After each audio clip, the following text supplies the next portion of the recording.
but the gal too tall. Would you like to do an intro? No. No, I would not. You would not. I would not. How much wood could a woodchuck chuck if a woodchuck could chuck wood? Do you want to do another one for protection? Okay, sure. What's to protect? It was perfect. Come on. I messed it up. Yeah. Let's kill 5 minutes. Let's do it. I think we're doing it right now. What? You're doing it. What's going on?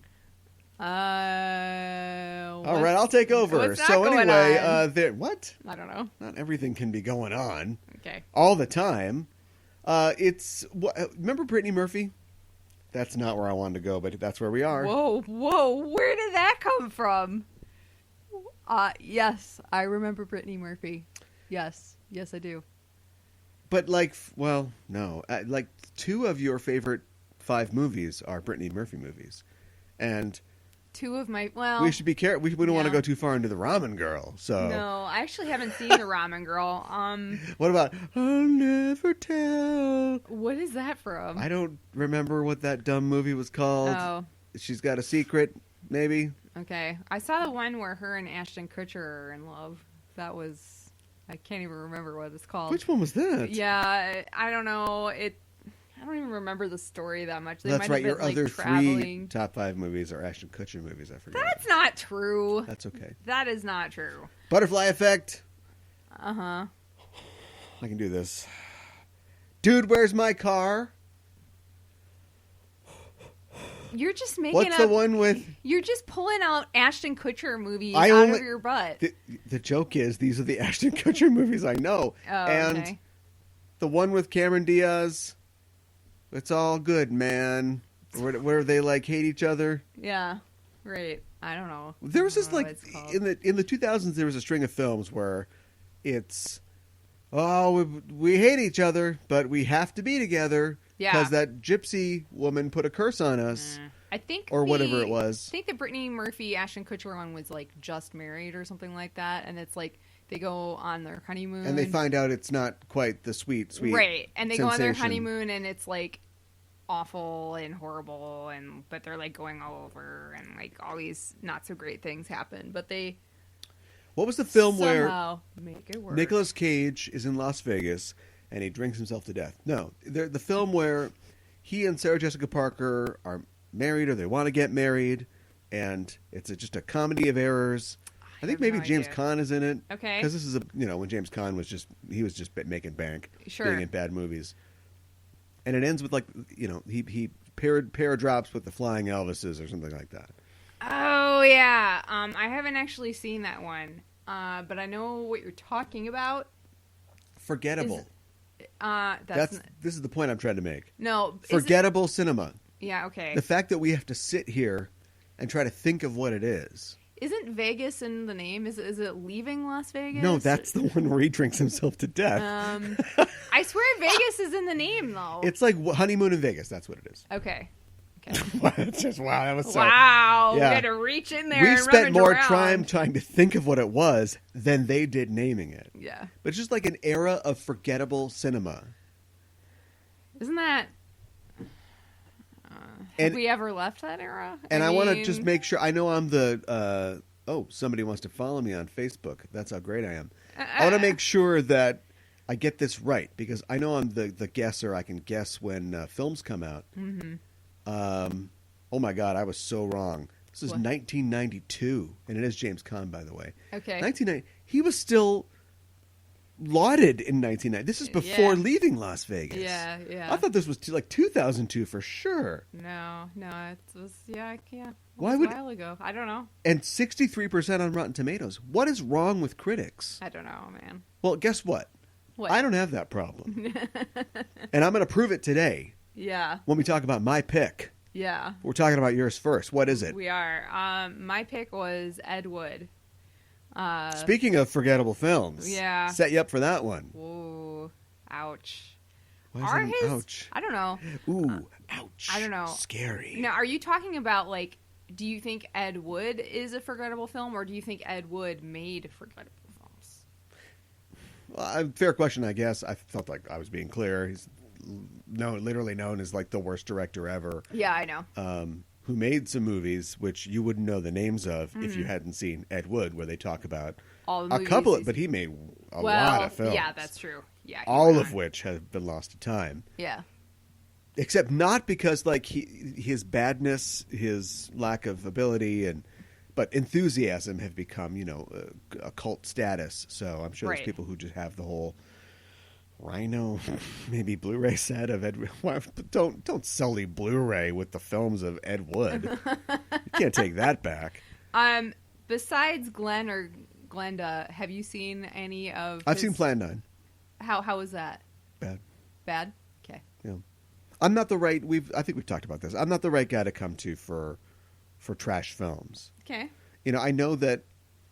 Like people like I saw The Room like once. Yeah. And I guess too. I get why people who like bad films went, this is cinematic Chef's kiss. Orgasm, yeah. Yeah. But I'm just like, I mean, but it's like it's a bad film. It's like hard to watch in parts. There's only so much you can do before I'm like, I'd just rather be watching something that's like really, really good.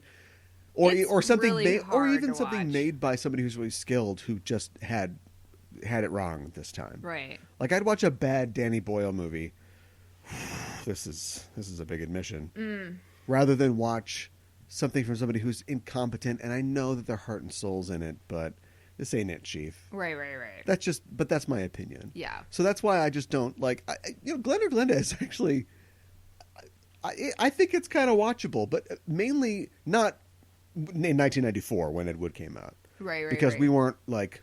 I wasn't woke about issues of normative sexuality. Right, now I watch it and I go, there's a guy here who's he is really trying to communicate something to us. Yes, he is. And I think the movie Ed Wood plays that very straight and is very sympathetic to that, but it doesn't really dig into it very much.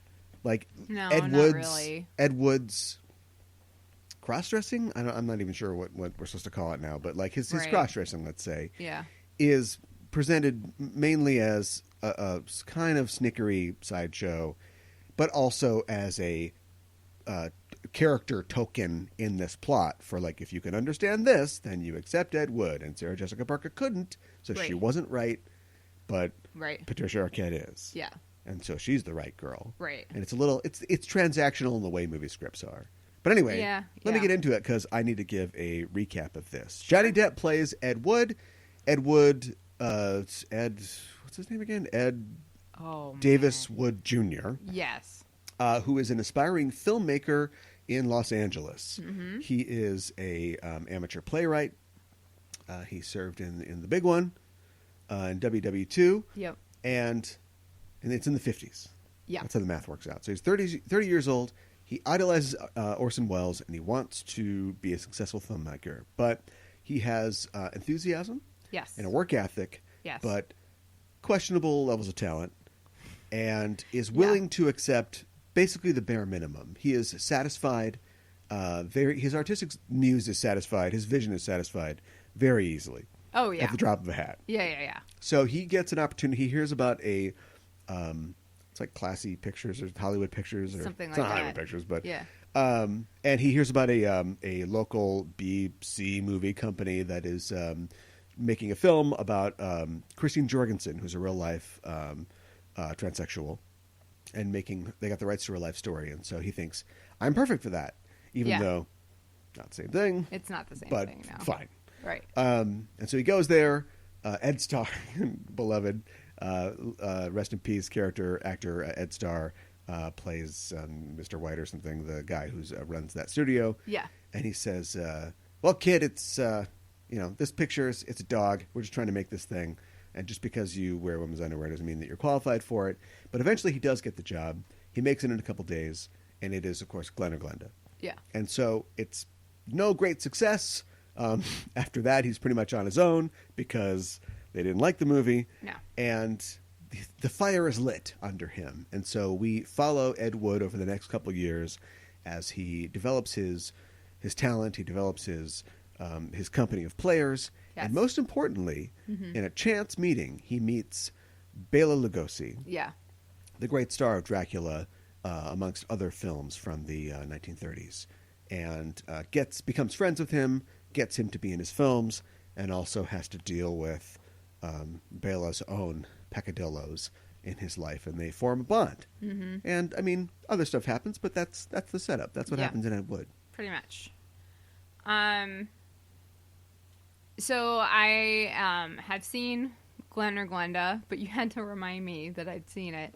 To be fair, I didn't like sit down and be like, I'm gonna watch Glen or Glenda. It was at a show, and we saw it MST3K'd. Yes, we saw the guys from MST3K, the original ones. Yeah, the Mads. Yes. Do a thing on it. Yes, so it wasn't just a simple viewing. There was other stuff on top of it. But as we were watching the film, I was like, oh, I know what you're talking about. And was aware of Ed Wood before, but that's the only one of his films I've seen. Yeah. And I had never seen this, and I wouldn't necessarily call myself like a huge like Tim Burton fan. I think he's done some great stuff. I think he's done some stuff that's not so great. But heard this was a really good one, and pretty early on, so I was like, I want to give this a shot. So, and I'm really glad that I did, because I think that this movie has a lot going for it, and I think that Ed Wood was a very fascinating person, even if his films were not really that great. Like you said, he had all this enthusiasm, he had this drive. He really wanted to tell these stories, and he seemed to be, at least, he was good at pitching stories to people. Well, he seemed to convince them, but he seemed to have to continue to convince them as they were making the film, because they were like, "Are you sure?" The ghoul goes west. Doing? Yeah, right. I don't like it. But I also really like his relationship was. I thought it was Bela Lugosi. Is it Bela? Bela. Bela Lugosi. How fortunate this Bela. will simplify everything. His relationship with Bela was just incredibly fascinating. That he met at a chance meeting, but it was like kind of like what both of and a lot of the stuff that happened in the film actually happened. Yeah, I mean, fictionalized. But I don't know. So it was written by Scott Alexander and Lara Kierzewski, who they also wrote. They're like these biopics. They just wrote the recent My Name is Dolomite one too, about Rudy Ray, what's his name? And so this is based on, or they drew from Nightmare of Ecstasy, a book about the life of Ed Wood. Okay. And so I haven't read that book. But yeah, I mean, like everything that happened in this film happened. Ostensibly happened. They were Right. baptized, by a Baptist church to get funding to make Plan 9. It's so weird. But I don't know if he met Bela in a coffin store. Well, okay, fair. He did not meet Orson Welles at the Brown Derby like that, or right. actually Musso and Frank's. That Right. didn't happen. But that's what would happen in a movie, right? Yes. Like that needs to be there. Absolutely. And the premiere of Plan 9 wasn't like a packed house of people and everybody's applauding, for all him. right. And like that's all through like rose-colored Ed Wood glasses, but it was a nice contrast to the premiere of his previous film, which now I don't know remember what was going on there. what the name of the it night, was. Bride of the Monster, right? Or Bride of the wasn't it Bride of the Atom, and then they changed it. Yeah. So yeah, but I just thought that their relationship was really interesting, because it was like, I feel like both of them met each other when they needed the other person in their life. Sure. Because like Ed needed somebody to like inspire him and Or enable him. Or enable him or what have you or whatever. This, I mean, I think it's an interesting story about following your dreams, and it is. Should you? Right. And this, maybe in some cases, maybe not. And I also think, just to cut you off, I'm going to get to some actual meat here. Speaking of enabling, did Ed get Bela killed? Do you know what I mean? Like, Ed is don't know. so guileless, and he is so enthusiastic about what he wants to do that he does the manipulations, the tiny little manipulations that he does, the little white lies that he tells, the dragging a heroin addict, out to wrestle an octopus at 4:00 in the morning. Yeah. Is he hurting people and destroying people's lives? Because everybody seems really happy at the end, but as we've established, it's sort of like the super happy rose-colored ending. Edward Yeah. glasses. Yeah. So, like, did he hurt people? I don't know, but I feel like you can't hold it against him. And in a lot of ways, he, at least in the movie, he really supported Bela, because Bela, he did. He dried out and died. So, like, he probably would have died sooner if he hadn't dried out, right? Or maybe he OD'd, I don't know, when he went back on. But, he would call him late at night, and Ed would, snap to and run over and help Bela no matter what was going on. Yeah. So, yeah, they have a touching sort of friendship. Yeah. And Martin Landau as Bela is amazing. Won an Oscar. I know. Like, seriously, like, so good. Yeah. I think Johnny Depp did a good job in this too. Like, I know recent events in his personal life, I don't know.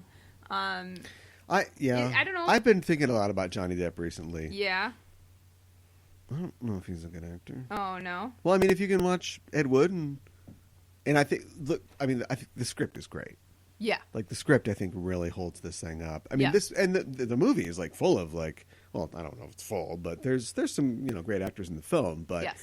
The script really holds it. And his embodiment of the completely open-faced, guileless, like, Ed is great. And he's got that, he's got the prosthesis, which... Does he feel like he's acting if he doesn't have something shoved in his mouth? Like, I don't know at this the point, answer I don't to know. that. Yeah. But you look at his other stuff, and you're like, I don't know. I think he's just like, he's just quirky, right? Oh, I'm quirky. Oh, Sleepy Hollow. Oh, I'm scared. Oh, I'm just doing Keith Richards for 5 movies. Yeah, It's I like, know. is he a good actor? I don't even don't know. But he plays this well. Yes. I also like how Ed kind of gets a little cooler and kind of looser as the movie goes along, because he's sort of this buttoned up guy, and he's with Sarah Jessica Parker's making a cake, while wearing an Angora sweater. Like, you're going to be picking cake out of that sweater. Yeah, right. Or picking Angora out of that cake. Yeah, right. And he's kind of, I don't think the movie goes too far to show that none of these people are getting what they want here. Mm-hmm. But Ed isn't a tortured guy, and No. we get the great. Sarah Jessica Parker's pretty good in this, but She is. I just love the scene at the rap party, in the meat locker, where he comes out and does the dance of the 7 Angora veils or whatever, and then she's just like, "You people are wasting your lives making shit." Yeah, I know. She just flips out. But yeah, he just wants to do this, and you want to see him succeed at it, and you know that he's probably not going to, but you know that there's going to be something else, and it takes the interference of the Baptists to finally break him. He goes through so much. He's got to ask Loretta for money in the middle of the scene that they're shooting or whatever, and it's so humiliating. And I guess I didn't really get who tricked who here. When they first met, what was the? I can't remember what the exchange was. Why did he think that she had like thousands of dollars to give him? He made that assumption. Well, from pretty from huge my assumption. reading of the scene. But anyway, yeah. Juliet Landau, by the way, Martin Landau's daughter. Oh, okay. Played Drusilla in Buffy, actress in her own right. Sure. So don't say nepotism. But but yeah, like they end up in this situation, and he's kind of screwed this up. Now they don't have a studio, and yet you just just make it happen. Right, and I felt really bad for like Sarah Jessica Parker's character too, because like he gave her her part to whatever. Get over it. Wow. Gotta make this movie. Yeah, okay. Wow. I don't know who's distributing these things. Yeah. That's what I would be worried about. Like, yeah, right. Yeah. I don't know if he's even worried about that at all. And like you said, like you alluded to at the beginning of this, like He literally like takes one take all the time. And it doesn't matter, even like the Baptists are like on set at one point for what's the name of the movie again? Plan 9. Plan 9, and the wrestler guy like hits one of the tombstones, and like the tombstone shook, and he's like, it's fine, perfect. Yeah, there's an artifice here. Yeah, it's right. None of that. Nobody's going to focus on that. Yeah, he finally loses it and gets mad at and yells at the Baptist guys. And it's funny because I hadn't seen this until a couple of years ago. And I was directing a play in town when I saw this. Okay, sure. For the first time. And that scene where the Baptists come in and they're like, well, this guy's going to be in your thing. Hey, could you do this? Could you do that? And he's finally like, I'm the director here. Yeah, what's going right, on? Right. And the guy's like, I thought this was a group effort. Yeah. I was like, that's the situation I'm in right now. Oh, no. Yeah. A bunch of kooks won't listen to me either. Oh, no. So I know how you feel, Ed. But I think there is something in here that can speak to everybody. It's a tale of Hollywood, but not a tale of making it big and then crashing, or a tale of selling your soul to get what you want. True. He makes these tiny little compromises on everything that he does. And I don't know if I think he believes in artistic vision, but I don't think he knows how to preserve it necessarily, because he wants to do one thing, and by the time they start rolling, it's something completely different. Right. But once it's rolling and it's happening, every scene I think it's a little much to have him, mouthing the dialogue along with, what's going on. But I understand why they did that. Yeah. But he's so enraptured with the process of filmmaking, just making the film, and he's just sitting there and enwrapped, attention, like as it's going on, and especially the end, or the montage at the end where they're filming Plan 9. All right, we're gonna wrap this up, and they start shooting it, and he's like, he's looking to the left, explosion, looking to the right, explosion, and he's like, oh, this is great. Yeah. Yeah. That was really good. I do kind of like his childlike sense of wonder, like he's just, you're rolling your eyes at me. It's kind of a cliched observation. Well, I feel like I said it in more words. Oh, right. Fine. What do you think about the great Jeffrey Jones? No comment. You don't realize how many movies he was in, how many great movies in the 80s and 90s, until you start watching movies from 80s and 90s. Yeah. What TV show was he in? He was in Deadwood. Oh, well, it's like the 2000s, but yeah. Want to talk about Vampira? Yeah. Before we wrap up? So Vampira is also featured in the film. Yeah. Did she? She was in Plan 9, but she said she didn't want to speak. Did she speak in any of Ed Wood's other films? Do you know? It's a good question, and I don't know how many of his films she was in. I don't think many. Okay. But yeah, not so. Mars Attacks, right? So Mars Attacks was what, 95, 96, I think. So it's played by Lisa Marie, who would become Tim Burton's wife. Okay. For a while. Okay. Not, there's something about her. Yeah. There are two things about her, and I'm not sure what they are wow. exactly. Wow. But yeah, I mean, she was basically only in Tim Burton movies as, a well-endowed, unbelievably proportioned lady. woman. So yeah. Not really. I mean, Vampira didn't really look like that, but for whatever reason, they cast her.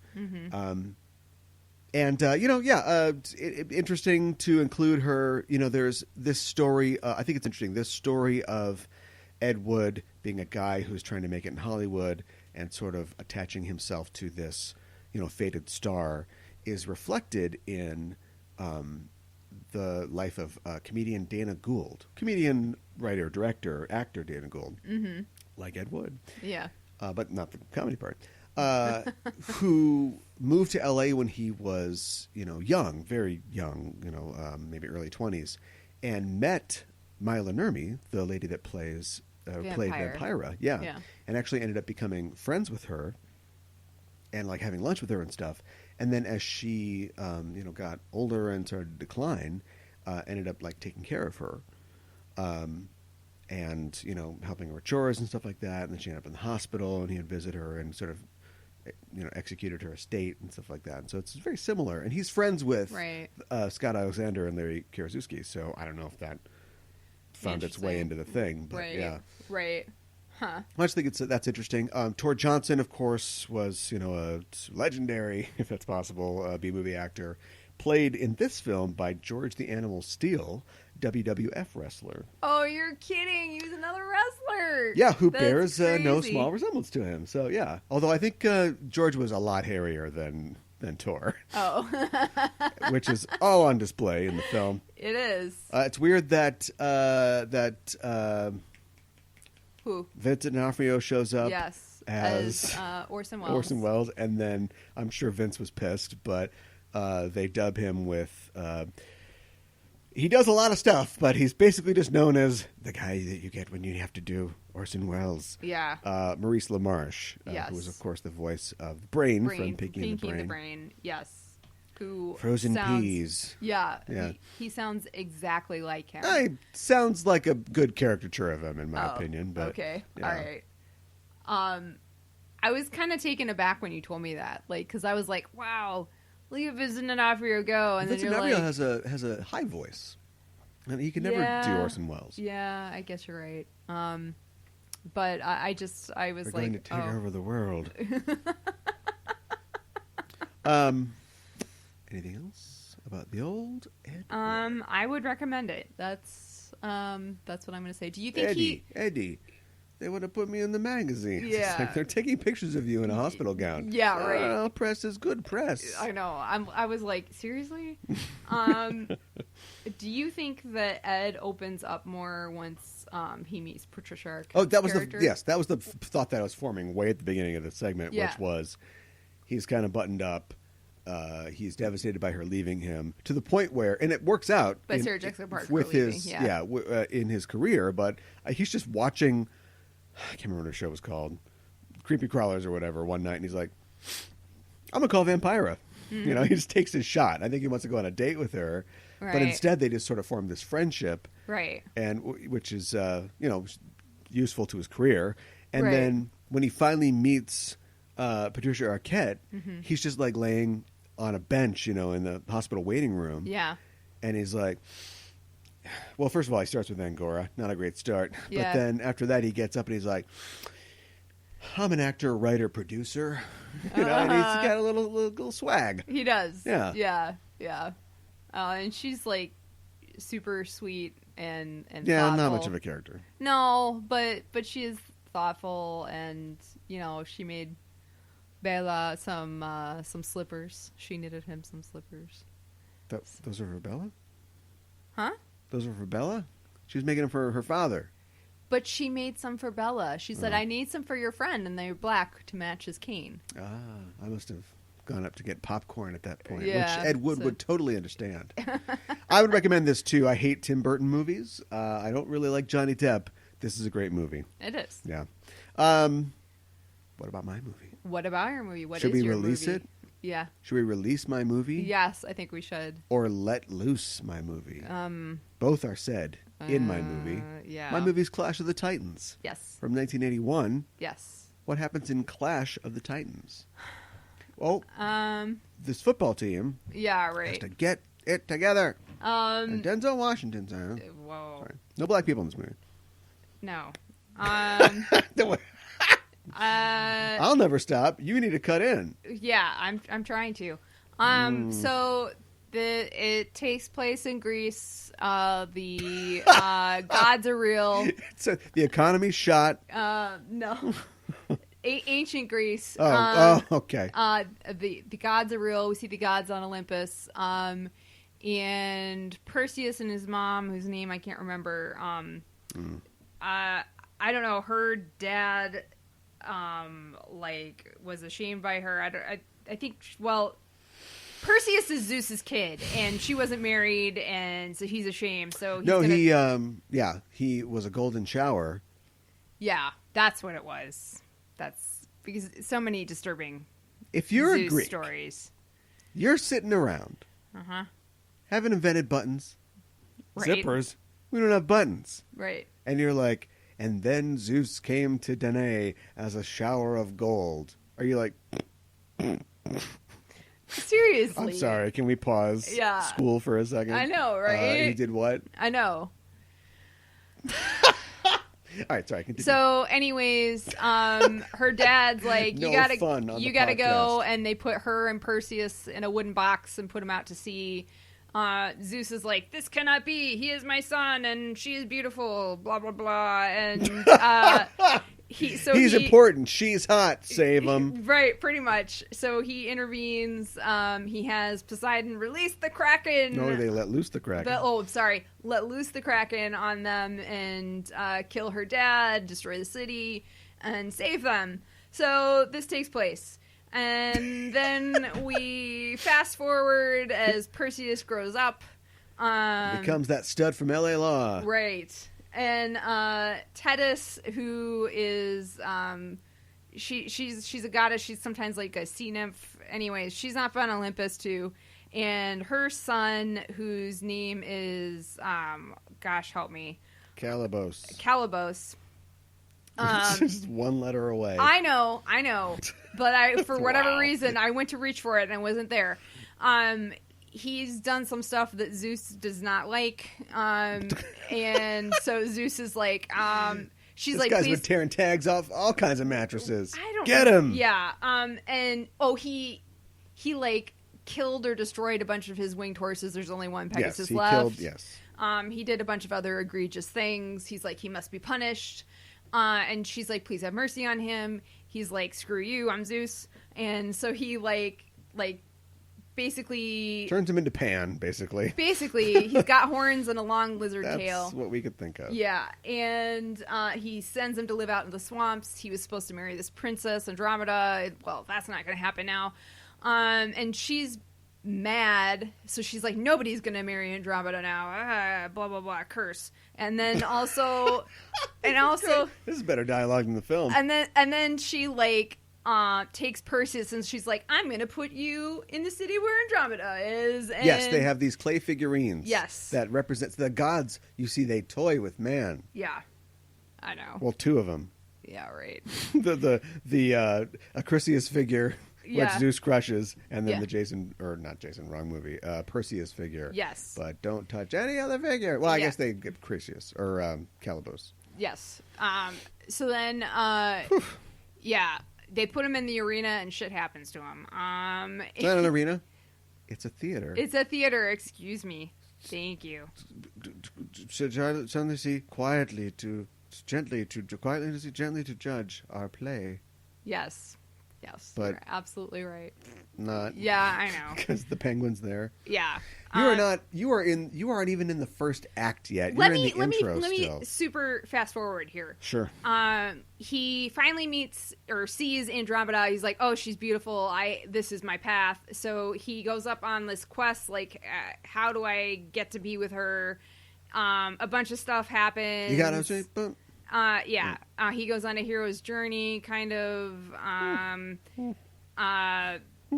Thetis gets really pissed. Robot Owl, and the end. Pretty much. Yeah. That's more. I want to talk about my movie that I picked. All right, let's talk about it. Whoa. That's a lot of coughing. Whole lot of coughing going on. I understand that you don't get paid to do this, but you've done it a lot. Mm-hmm. And I understand this is a Greek myth, but you can't just, boil it down. I did. Ready to get shown up? Shown up! Just do it. Why do you have to do a little song? Perseus is the son of Zeus. Yeah. Boy, you'll be lucky if I asphyxiate on my own sputum before I finish this. Perseus is the son of Zeus. He has a destiny, he's told. Whoa. Exactly. He falls in love with the beautiful Andromeda, who was promised to the monster Calibos. He must... Wait, what happens then? Okay, I'm falling apart here. He tames the steed Pegasus for some reason. Because we're not even going after... We're not even going after Medusa at this point. Well, he wants to find out where Calibos is. Yeah, so whatever. That's why he does. Calibos the is the weird like addition to this whole thing. I know. But anyway, yeah. So he tames the horse Pegasus, who then is immediately stolen by Calibos for some reason. Mm-hmm. So he has to regular ride. Oh, and Thetis is pissed, and she's gonna. She says that Andromeda has to be eaten by the Kraken in 30 days. So Theseus goes on a quest to fool the sisters, get them to tell him where Medusa is. Yep. Take her head, which turns things to stone. Come back, turn the monster to stone, save Andromeda. Everybody lives happily ever after. Very nice. See, that's how you do it. All right. And so the thing about they're in the city, Joppa. Get to the Joppa, and so they have to. See, It wasn't that bad. this movie is. Everyone in this movie is desperate, and I don't mean the characters. I mean the actors. Yeah, Do you know what I mean? I do know what you mean. This movie's made for $9 million, made 70. So I don't know what anybody's complaining about. Of course, this was a hit. Yeah. And made for nothing. Yeah. And it's got Burgess Meredith, Laurence Olivier, Maggie Smith, Ursula Andress, who was never. I mean, she's a hot thing. I mean, she was never like a fantastic actress, but she's a name. Yeah. All doing this because they're the Bela Lugosi of their time, right? There's just nothing else to do. Right. I don't even know if Lawrence was sober for this. and we got what we got. Yeah. And for a certain generation of boys, Yeah. not girls, they don't care about saving ladies. Well, maybe some of them do. You can't criticize it. Mm-hmm. This movie sucks. Yeah, it's not good. It's just not. It's not good, and it's not. And sorry, Ray Harryhausen. Yes, amazing stop motion can provide and do exactly what CGI does, right. In 1981. But there's just so much of it to the point where you literally cast an actor to play Calibos. Why are we cutting to Harry Hamlin fighting a claymation creature? I know. Because we have to see his tail. Yeah, but just not for the entire thing. Put a thing in his tail get the octopus moter. Yeah, Put it in his tail so it wiggles around. Yeah, I agree. Harryhausen must have killed himself making this. I know. What are you doing? Got no clue. 2013. All right, but I bet he was bitter for the rest of his life. He was one of the producers on the film, by the way. Okay. So I kind of feel like this was like his movie, Yeah. Didn't direct it though. Too busy making a stupid robot owl do stuff. Owl 2D2. Yeah, pretty much. He very much reminded me of I don't know. R2-D2, I just don't. Except not as cool. I just don't. There's, this is like Ed Wood. In fact, Ed Wood, you gave him $9 million. He might have made this film. I get that it's earnest, but it could have been better. The story is not very good. No, the story is. I disagree. The you story, do? except for some, additions by them, the story is literally the myth. Perseus is a son of Zeus. He's got a destiny. Well, maybe what I meant. He gets a Pegasus. He gets a thing. He gets another thing or whatever. This is one of those situations where, can you believe this is remade? Yeah, I know, right? But at the same time, you should remake bad things. Yeah. So when they announced they were remaking this, I was like, well, maybe you could make it better. Yeah. Do you know what I mean? Yeah. Like, this is what you should do. I can see somebody watching this and go, I can make a better version of this. Mm-hmm. Ray, you did a yeoman's work. Now take a seat and watch a computer screw everything up. Oh, no. And that's what a computer and Sam Worthington did to the two dumb Clash of the Titans sequels. Yeah, right. And from what I've seen, I saw one on a hotel TV one time, but they just add even more dumb plot and nobody cares. So I don't know. Well, maybe when I said that the story isn't very good, what I meant was that the writing isn't very good. And I just don't. I found my attention wandering, and I don't think that's. Was it Tarsum? Tarsum made a movie called The Immortals? That's probably what it was called, right? Okay, I don't know. Yeah, it was called The Immortals, and it starred a Superman, Henry Cavill, and he plays, I think it's like kind of an adaptation of Greek myth. He plays like Theseus, but it doesn't really cleave to Mickey Rourke's in it. It doesn't really cleave to specific myth. But they made it. You've got the mythic elements and you've got the story beats. But then they went in and did what Hollywood screeners do, which is pack it solid with speeches about stuff, characters saying, I want to do this and I want to do that. Nobody in this movie tells you anything about themselves. No. It's all plot, exposition, plot, exposition, plot, exposition. And not even good plot or exposition. Like No. he just, like in the story, in the myth, Perseus has to get the invisible helm is Hades' helm. It's the helm of Hades. It makes you invisible. Mm-hmm. So he's got to go get it, like from Hades, or maybe I don't know. Maybe one of the gods like steals it and gives it to him. But like there's depth to things instead of just, what are you doing this morning? Oh, I just found 3 weapons of the gods by these statues. I know. Great. I guess the movie can go on. I Like, know. I'm not impressed. Burgess Meredith should have some cool speech about something. That thing about the gods is that they'll get, you gotta hit them with the body, kill the body of the gods, and the head will die, or whatever. Right. But nothing. It's just, you're in Joppa now. Oh, it's a crazy town. Yeah, I know. And like, I mean, I feel like we've talked about this before. Maybe not. I don't remember if it was on the specific show or not. Like I'm okay if like our hero isn't like, good at everything and isn't like, Perseus is not really good at anything. That's the thing though. Like, I don't want my hero to be completely, I mean, he's not completely incompetent, but I feel like he's kind of getting close.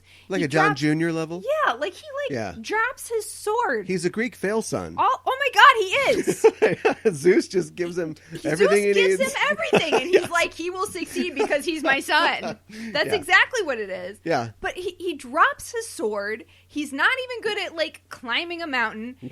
No. He can ride a horse. That's about it. And like The I girl think can ride a horse. Yeah, and I think you mentioned before. Well, he grew up on an island and fishing. And He doesn't know anything in the We first. don't even see him fishing. He Yeah. might be terrible at it. Yeah, that's right. He pulls that net back, nothing. Yeah. A tin can. Yeah.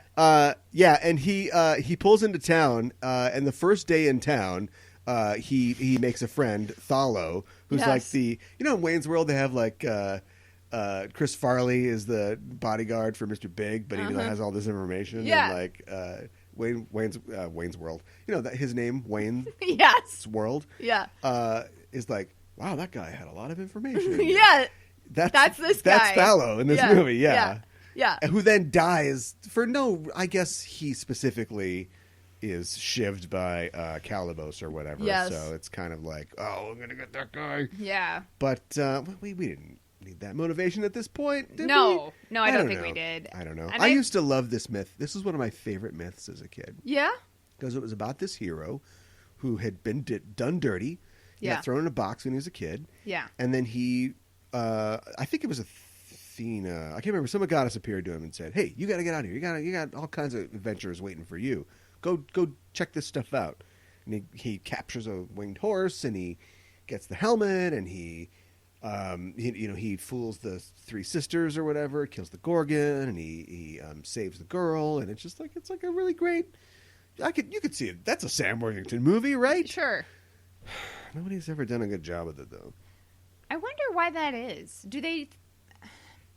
I don't even know. I don't even get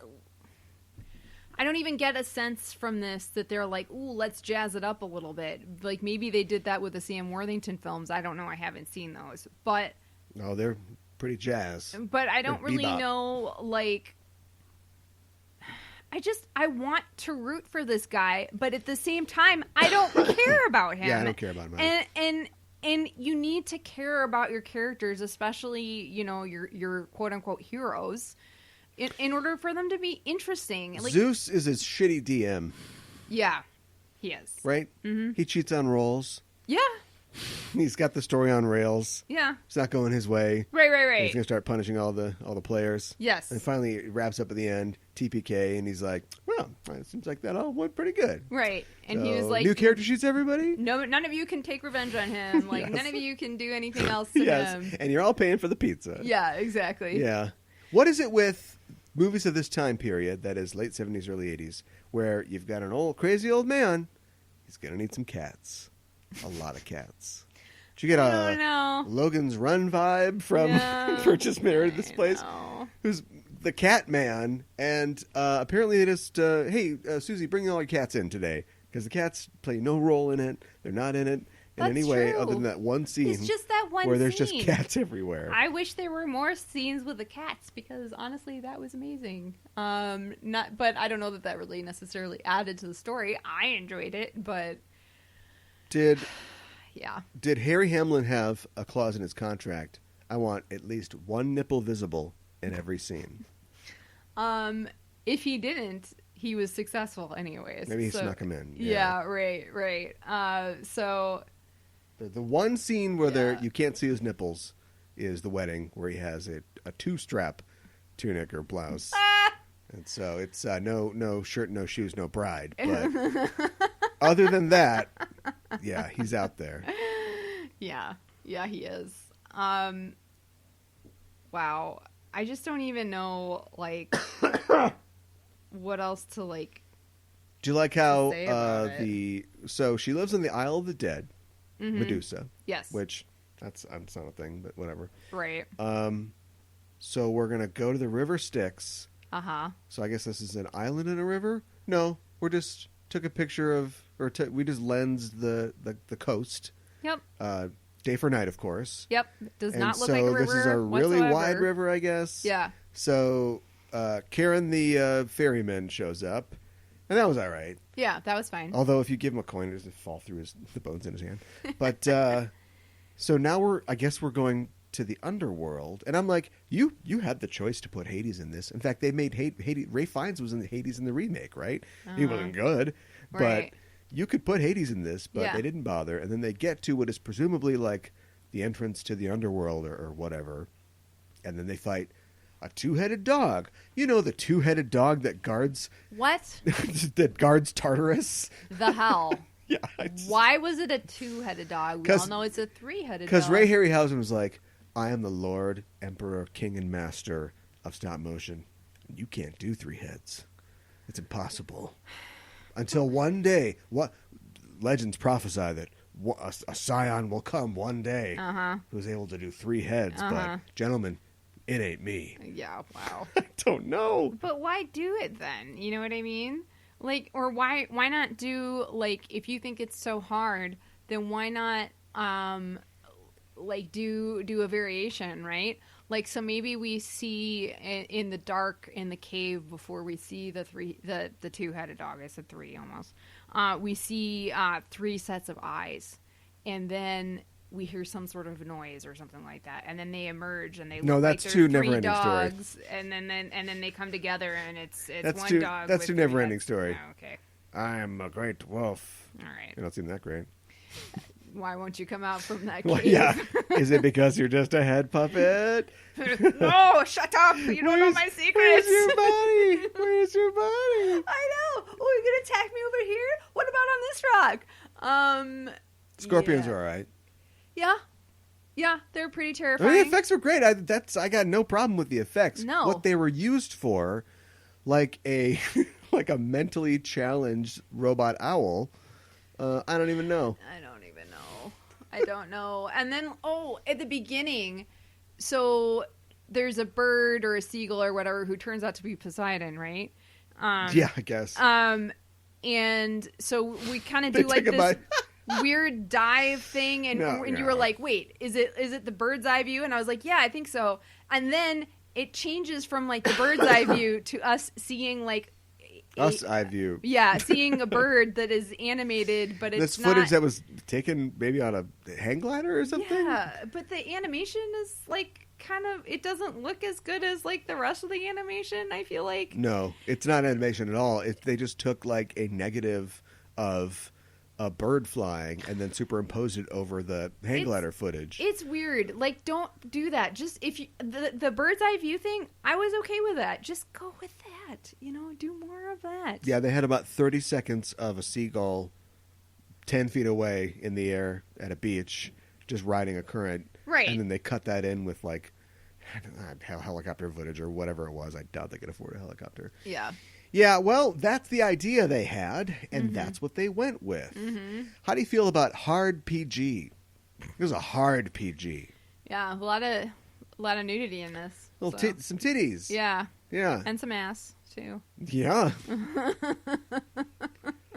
think you asked me, like, when PG-13 came along, and the answer was Red Dawn was the first PG-13 Yeah, movie. In response to Gremlins and Temple of Doom, some of the hardest PGs there is, although not in America. That's Right. G+. Violence is nothing. Right. But yeah, just straight out nudity. It's like, okay. Right. Well. And it's not, it's not like sexual nudity. No, it's not. But we're uptight, so but not in 81, baby. A lot of Hamlin nipples out there. Yeah. Although it goes a little too far sometimes. Yeah. I think they overbuilt that Kraken prop.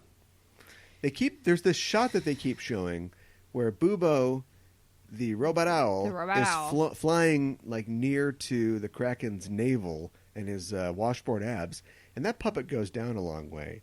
And they kept going back to it, and I'm like, stop showing the Kraken's treasure trail. Why is this happening? I don't want this. I don't know. No one wants this. No. There's some groups on Reddit might want this, but I don't. No. Does the Kraken usually have 4 arms? The Kraken, it should be an octopus, shouldn't it? But in this case, that's what I was thought. It's a 4-armed guy with a fish tail. We got a lady with a snake tail because she's got, she got snake hair, so clearly she's a snake lady with a snake body. No, she just has snake hair. Who crawls around on her arms? I think he did her a favor. She is not living her best life. No. What else? This is so dumb, but in the last scene, where somehow this Don Jr. here and his coterie of idiots have cobbled together a win out of this thing. Yeah. And then Perseus turns all the fish in the sea to stone. Right. I didn't even think about that. Or a poor scuba diver 3,000 years later. Yeah. He's going to get married to Andromeda, who has no lines, and then everybody runs up at the end. They're happy they got married, and they do this. I did not even notice that. You can't see, but at some point, somebody told somebody that, in the old days, people used to clap like this. They would hit the back of their hand against the palm of the other hand. That's how they'd clap. Now, I don't know if that's true or not, although I've been in a lot of Easter cantatas, and I feel like somebody told me that at some point. But I just thought of the fact that if you're going to persist in putting slow claps in films, I feel like from now on, every slow clap by a villain must be delivered in that style, like this. Goodness, yeah. Because it's even more Congratulations, John Wick. You've done it. You've reached the inner sanctum. It's just more obnoxious. Yeah, it is. It is definitely that. What do they have against hitting their palms together? I don't know. That's my good palm. I've got to eat dates with that. I know. Careful. I know. Careful. Anything else? Do you think... This is just, I don't know, this is the bottom of the barrel joke stuff, but do you think Lisa Rinna was jealous of her husband's lips, and so therefore, ... Yeah, it's entirely possible. He does have very full lips, so... He's more lip than man. Yeah. Should they remake this? Is that a good idea? And what would be your angle? God, I don't know. Stick more to the myth and focus Has Alex on the Proyas characters. killed himself yet? Yeah. I would give this to Alex Proyas.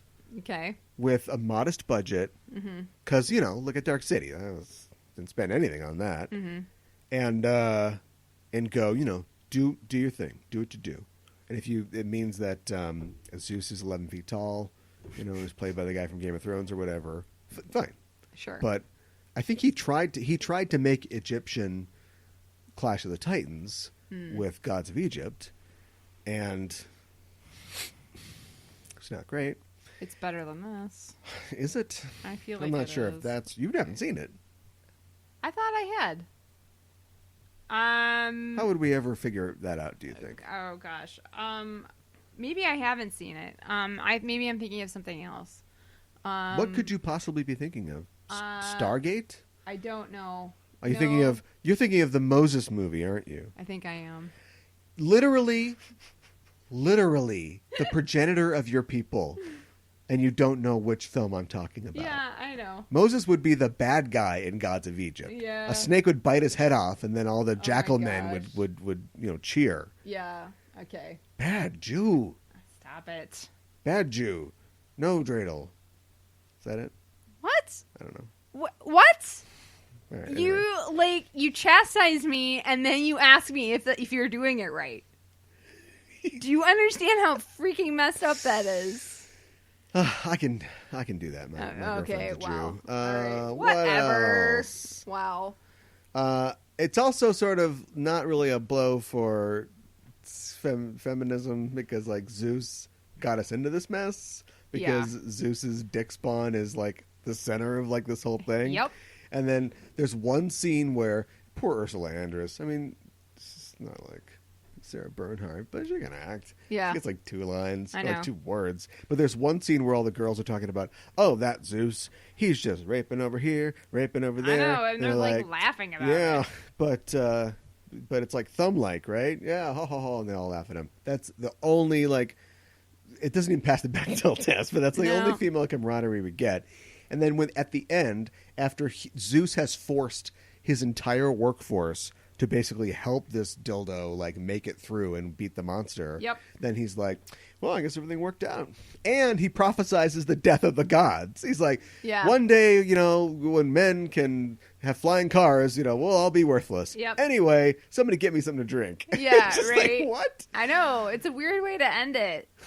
Like, I am a god. I made all this happen. Yeah, break a Someday plate. We won't be necessary. Opa! But, yeah, right. Or something. Ugh, light some cheese on fire. I don't know. Let loose the Kraken. Yeah. It's like that one scene where the guy at the beginning where the Kraken more destroys the city with water than really like eats anybody. I was like, why isn't he like stomping? This is on why you people don't or let loose the swapping at Kraken. people? Yeah. In the beginning, you gotta Right. save it. Yeah. But anyway, he destroys city, and then there's one guy who's like, no, and he's like trying to hold on for dear life, and he swings around, and you can see his bike shorts under his toga. Yes. Right there, I was like, it's gonna be a rough ride. Strap in. We're in for a rough ride. Old Man and the Cats. That's the movie I want to see. Yeah. I think we're done. Okay. That's all I got. I don't have anything else. Honestly, there's nothing else to say. Can we go back to good movies? My next movie is going to be a classic, I swear. Okay, sounds good. I don't remember what my next movie is. Transformers: Dark of the Moon. Whoa! What? No. Can't get as far away from classics as that. Anyway, why is it dark? Is it Dark Side of the Moon? They're afraid that Floyd was going to sue them or something? Or maybe they just were like, let's differentiate, man. I don't know. You know, the Dark of the Moon? Yeah. No, I don't. That doesn't make any sense. But well, that's it for us this week. We'll be back in the future to talk about more films, both classic and modern, for your quarantainment, your mask-containment. Yeah. It's a mask. It's a ball. It's a mask. Got 10 seconds. Let's figure it out. Mask not rape. Mask. More than meets the eye. Eric Stoltz is Mask Man. We'll be back. We'll be back.